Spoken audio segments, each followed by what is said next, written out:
5 rečenica. Sultan Mehmed Fatih je... Nezgodno je da ja govorim, to moraju govoriti drugi. Možda bi preporučio vašim gledalcima da, ukoliko imaju mogućnost, otvore stranicu www, ono www što kažu, jel, 3 put, tačka, pa onda smfbih, dakle skraćeno Sultan Mehmed Fatih, Bosna i Hercegovina, .com, ili ono com se piše. Otvore tu stranicu i tamo mogu pročitati, na primjer, šta producenti, režiseri Sjedinjenih Američkih Država, iz Hollywooda, jedna je producentska kuća isto tako iz Čikaga, kažu vam samo Sultan Mehmed Fatih. Ono što je to mogu ja da kažem je da su rekli da su vršili istraživanje u zemljama tranzicije u svijetu i da jedini originalni proizvod Bosne i Hercegovine, za koji oni tvrde da je brend Bosne i Hercegovine, je samo Sultan Mehmed Fatih. Znamo da ste nastupali na mnogim mjestima, posebno u inostranstvu. Interesuje nas područje naše zemlje, Bosne i Hercegovine. U Bosni i Hercegovini rijetko nastupamo i razlog tome je, dakle za našu, za bosansku publiku rijetko nastupamo, razlog tome je što je ovo skup ansambl kad je džaba. Nas neko da dovede mora izdvojiti sredstva za 2 velika autobusa, pa onda nahraniti 100 i više izvođača. Mi zahtijevamo izuzetno skup i kvalitetan razglas i rasvetu za naše koncerte, jer ono što smo mi pripremili grehota je da propadne zbog loše tehnike. Onda valja dovesti narod, valja neku salu, tako a naša zemlja je u teškoj situaciji, a Ministarstva kultura, ovi koji imamo 14-15, koliko imamo, ovo ne poznaju kao nešto što je vrijedno u Bosni i Hercegovini, tako da... Upravo je to sljedeće pitanje, što se tiče naših, znači, Ministarstva kulture, prije svega, ja tako ću to nazovem. Kako mišljenje imate u Ministarstvu kulture i koliko do sada su podržavali sam rad ansambla vašeg, a inače i kulture u našoj zemlji? Kako je vaše mišljenje? Ja kad sam jednom rekao svoje mišljenje o našim političarima, ostao sam bez posla. Nakon 30 godina izbacili su mi iz prosvete i ja sam danas na ulici. Proglašen sam zvanično od strane vlade kantona Sarajevo jedinim nekompetentnim da radim svoj posao i proglašen sam, naravno bez jednog dokaza, kršiteljem međunarodnih konvencija dječjim pravom. Hvala Bogu da te njihove kvalifikacije ne vrijede u svijetu. Mi smo nakon toga obišli čitav svijet, dobio sam velika međunarodna priznanja i tako dalje. Upravo zbog toga i pitam, jer svjedoci smo da ste dosta nastupali u inostranstvu i dosta ljudi podržava jednostavno vaših zemalja, vlada podržava vaš rad i dosta, da kažem, zemalja, odnosno pravih zemalja Turske ili zapadnih zemalja podržavaju jedan rad bosansko-hercegovačkog ansambla koji je na neki način, da kažem, jedan od najuspješnijih u Bosni i Hercegovini, a samim tim inostranstvu. Malo je nezgodno da ja govorim o tome, to morate pričati s drugim ljudima, ali ono što je fakat, što je istina za ovih 8 godina, dakle ovo je ansambl koji je 12 ili 30, ne znam ja više koliko puta bio samo u Republici Turskoj, čitavu Evropu smo obišli uzduž i poprijeko, na poziv njemačke vlade smo bili više 4-5 puta u Njemačkoj, u Austriji, u Švicarskoj, u Holandiji, u Belgiji, u Kanadi, u Sjedinjenim Američkim Državama, u Egiptu, u Pakistanu i tako dalje. I jednostavno imali smo priliku sjediti sa ministrima kultura tih zemalja, a i sa 3 predsjednika država sam imao tu čast priliku sjediti. I nisu rekli da kršite, jel? Pa nisu rekli da kršim. Samo izgleda naša zemlja, jel? Nisu rekli da ne znam raditi, ali evo, tu vlada kantona Sarajevo zna. Ma dobro, da im Bog dragi da pamet i da im pomogne da tu svoju sujetu prevaziđu. Ja sam samo obični umjetnik, muzičar koji ima pravo da kažem kad neko loše radi, kad neko naopako radi, i vas da ću reći, ja ništa nemam loše prema tim ljudima, mene politika apsolutno ne zanima. Dakle, ja nisam nikada bio član jedne političke stranke, nisam bio pristalica nijedne političke ideje u onom smislu da se bavim nekom politikom. Ja sam pristalica mira u Bosni, pristalica razumijevanja, tolerancije među ljudima, pristalica da životom i krvlju brani svoju domovinu od dušmana, bilo da su oni izvane ili iz moje domovine. Dakle, sve sam odjednom. I tako učim i ovu djecu. A to šta se oni raspravljaju, ko će koju foteljima, baš me briga. Mene Allah dragi daje, ne daje oni. Tako da se vratimo malo ljepšim temama. Kakva je Ramazan u Turskoj? Imali ste priliku ili nekoliko? Mjesec Ramazan je sam po sebi jedna ljepota koju mogu doživjeti samo oni koji ga poštuju i koji ga postaju. I koji ibadete u mjestu Ramazanu onako nadajući se to onako kako je Allah Đelšanhu zadovoljan. Što se tiče Turske, prošle godine smo imali priliku da budemo možda 10-ak dana u mjestu Ramazanu i to je jedan poseban doživljaj. To je država koja, ajde da kažem, cijela živi za mjesec Ramazan. To je država u kojoj se obrne dan i noć. Po danu ništa ne radi, pokoja auto ako prođe i to u milionskim gradovima. Pokoja radnja ako je otvorena. A onda sve nekako od podne namaza polako kreće, ljudi ustanu da klanjaju podne namaz. Pa onda polako do ikindije se nešto koji otvori malo, pa ikindija, ali ono kako se približava iftar, počinje život, počinje da se kreće. I tada, kad se kandilji popale, tad nastaje tako jedno neviđeno čudo, jedna neviđena ljepota. I onda gradovi, sela, čitava država počinje da živi tu noć. Svugdje je veselje, normalno prvo se ibadeti obave koji imaju da se obave, a nakon toga budu koncerti ilahija, kasida, prije svega učenje časnog Kur'ana, predavanja, druženja, sjela. I ono što me fasciniralo, na primjer, u skoro svim gradovima smo to doživjeli, bili smo prošle godine u 6 ili 7 gradova. Na mjestima gdje se organizuju iftare, to su uglavnom gradski trgovi ili gradski parkovi. Vi imate, na primjer, restorana toliko da kad bi došlo možda 1 milion ljudi imaju gdje da jedu.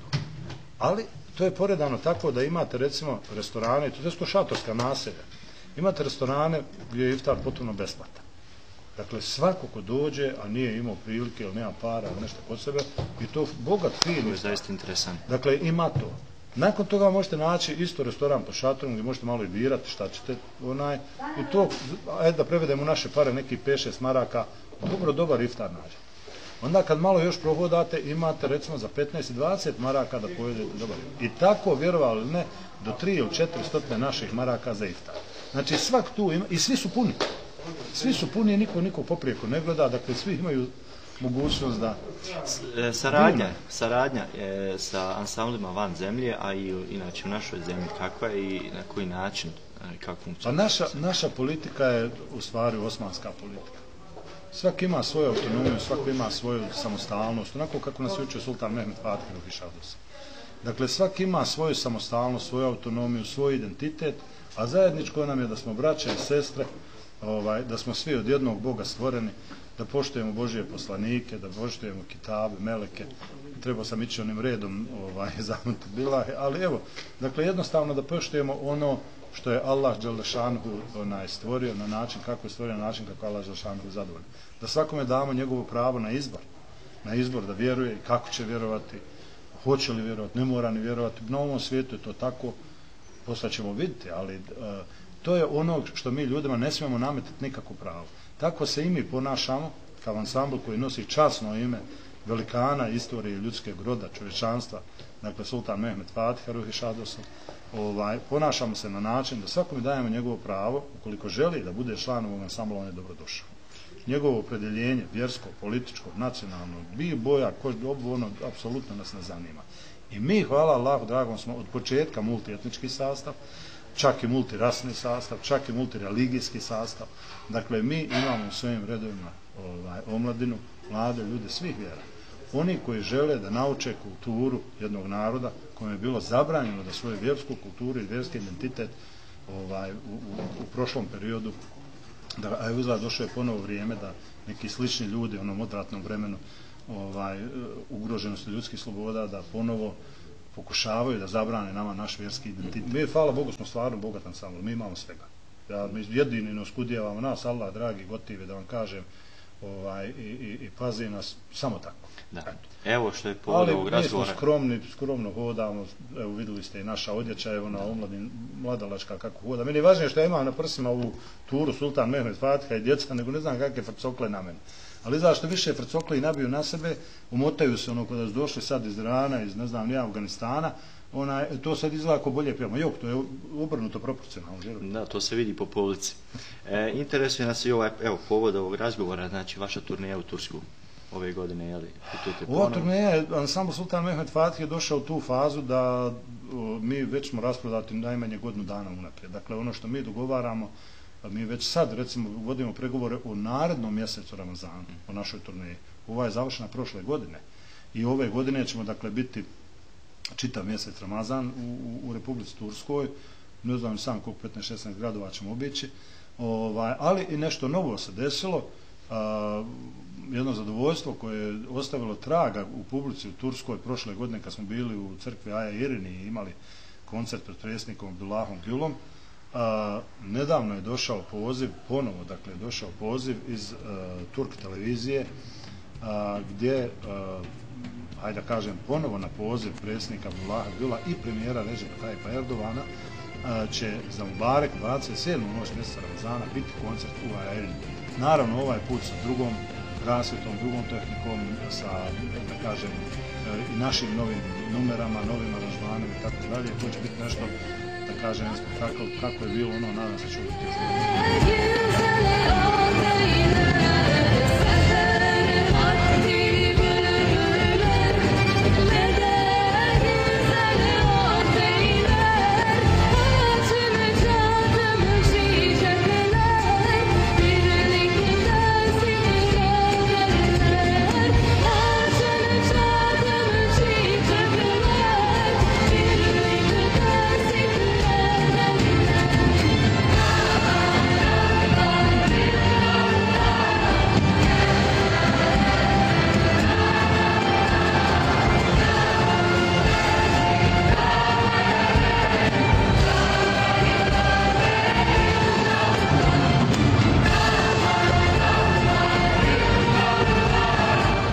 prepričavala jedna zanimljivost, ono što ste uradili, upravo na tom nastupu. Hoćete li ove godine pokloniti čibuk? Pa to bi bilo već viđena stvar. Ja. Nažalost, to je ovdje izazvalo, kad ste mi dali priliku, ja se obično ne javljam u medije i obično dođu u lokalne medije da sa mnom pričaju, meni to mnogo drago. Ovi državni se boje da im šta ne kažem, jer, hajde da kažem, pošto sam radio, bio urednik na državnoj televiziji dugo vremena, pa znam ja njihove marifetluke, onda znam im napraviti tako da ne mogu da me isijeku, znate, onda kažem sve što mislim. I onda to, onda bi naređenja, samo njega nemojte na državne televizije, pokvarim im sve. Oni se i boje kad dirigujem da se ne okrenem, a možda će se nekad okrenuti i reći što mislim. I onda, kažem, isto novine ove naše što se smatraju kao glavnim novinama, stvarno politički bilteni.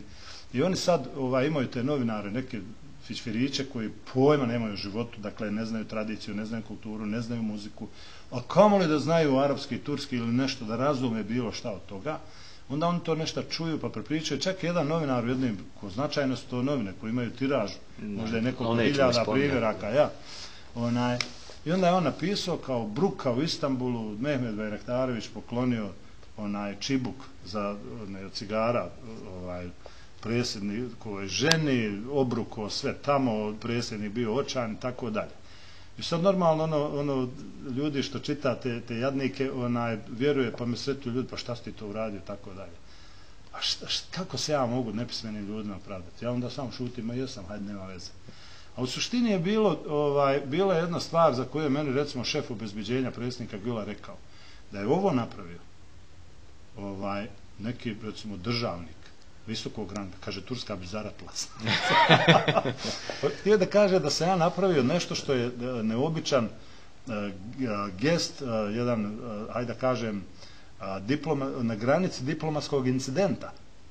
Ali ja sam procijenio da mogu to da uradim, jer tolika širina i toplina koja zrači iz predsjednika Güla, tog novog sultana, Osmanskog carstva, da kažem, i isto tako iz Recepa Tayyipa Erdogana, ja neobično volim tu dvojicu ljudi, ali ta toplina, ta ljudskost koja zrači, ja sam znao da se naša srca razumiju da će on prepoznati. Htio sam se našao na jedan način koji je, hajde da kažem, neuobičajen u ovoj našoj branši. Turci dirigentsku palicu zovu šefi čibuk. Dakle, na turskom jeziku, kad hoću da kažu dirigentska palica, kaže se šefi čibuk. Normalno je da mi, svi koji smo oženjeni u svojim kućama, htjeli ili priznati, ne ili bar većina nas, imamo svog šefa koji diriguje, mi kod kuće fino igramo i sviramo kako naš šef diriguje, a onda dođemo vamo pa se pravimo na svom poslu da smo mi ko šefovi. I onda sam ispričao priču, zamolio predsjednika, hoće li dozvoliti da ja predam skroman poklon od moje supruge i njegove supruge. On se nasmio i rekao može, ali rekao ja vam moram objasniti o čemu se radi. Kaže može.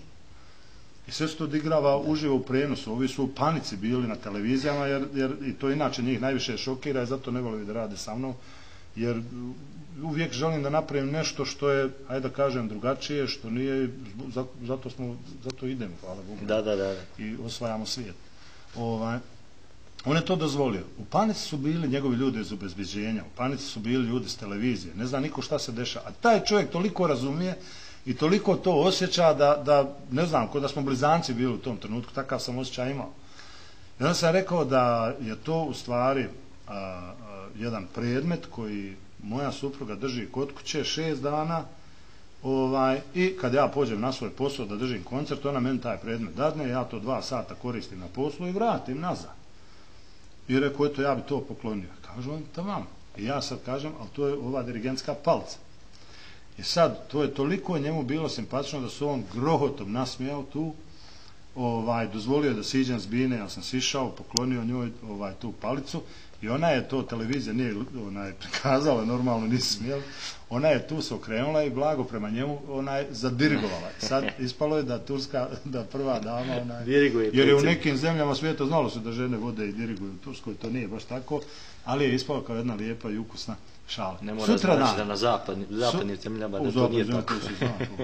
I sutradan sve turske novine, sve turske televizije i portal predsjednika države je objavio to kao tako jednu divnu, veličanstvenu stvar, u tome sve imamo snimke, dakle i 7 dana na portalu predsjednika države je to bio centralni događaj, taj kada prva dama dobija dirigentsku palicu. Da, Zeničan su to ocijenili, zaista kao onako lijep čin. Pa svi pametni i dobronamjerni to... Nijedna hanuma nije dobila nijedan poklon. İçimizden hiçbir hanımefendi hediye alamadı. Pa ja mislim da je red da prva hanuma Turske bar jedan skroman poklon dobije. Ve o yüzden yani içinizden bir hanımefendiye ufak da olsa ben bir hediye vermek istiyorum. Ja ću doći ako dozvolite da donesem tu hediju. Eğer Sayın Cumhurbaşkanımız müsaade ediyorsa Mehmet Bayraktarović beyefendi bu hediyeyi getirmek için aşağı inecek. Izun? Tamam. Ali moram malo da objasnim samo šta je hediye. Fakat bu hediyenin ne olduğunu biraz anlatmak zorundayım. To je hedija koja je od moje hanume. Bu gelecek olan hediye benim hanımımdan gelecek. I moja hanuma to 6 dana drži u kući, to je njeno. Benim hanımım bu güzel hediyeyi haftada 6 gün evde tutuyor. A meni da samo 2 sata heftično. 7. gün geldiğinde sadece 2 saatliğinde kullanmak için bana veriyor. I ja opet moram to da vratim hanumi. 2 saat sonra ben hemen bunu tekrardan hanımıma geri vermek zorundayım. Moja hanuma možda neće biti sretna što ću ja to dati. Bu güzel hediyeyi vereceğimden dolayı belki benim hanımım mutlu olmayacak. Ali ja ću to ipak da dam. Fakat bütün bunlara rağmen vereceğim. Šef je čibuk. Evet, şef çubuğu.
na kraju ćemo još spomenuti, ali sa vama ide i naš zajednički hor, odnosno hor iz ansambla Istok Orijenta, članovi tačnije hora, i drago nam je zbog toga. Evo, na neki način želim da i vi kažete kako je došlo do te saradnje. Pa dakle, politika ansambla Sultan Mehmed Fatih je da na svaku turneju povedemo ili nekoliko članova ili čitav ansambl, u zavisnosti od toga koliko možemo ljudi voditi na turneju, jer svaki put kada povedem nekoga mora neko ostati od mojih tu. Ali pošto moji imaju prilike stvarno da putuju godišnje po 5, 6, 7 puta vani, a u Bosni, pošto naša država ne ulaže u te horove, na bilo kom nivou znam da ne ulažu nigdje, jer ja tu situaciju jako dobro poznajem, valjda što ne mogu, eto ne krivim ja, jednostavno ne ulažu.